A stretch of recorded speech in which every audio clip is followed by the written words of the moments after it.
This guide will help you enable audio desync in Call of Duty for a better gaming experience. Follow these steps to adjust your settings effectively. Step 1. Access Game Settings. Open Call of Duty and navigate to the main menu. From there, go to the Settings option, usually found in the lower part of the screen. Step 2. Select Audio Settings. In the Settings menu, look for the Audio Settings tab. Click on it to access various audio options related to sound effects, voice chat, and more. Step 3. Adjust Audio Sync options. Within the Audio settings, locate the Audio Sync options. This may be labeled as Audio Delay or Audio Sync depending on the version. Adjust the slider to introduce the desired level of desync. Step 4. Test the changes. After adjusting the audio sync settings, return to the game and test it out. Play a few rounds to see if the audio desync enhances your experience or if further adjustments are needed.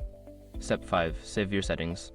Once you are satisfied with the audio desync, make sure to save your settings before exiting the menu. This will ensure that your changes are applied in future gameplay sessions. By following these steps, you can successfully enable and adjust audio desync in Call of Duty. Enjoy your enhanced gaming experience.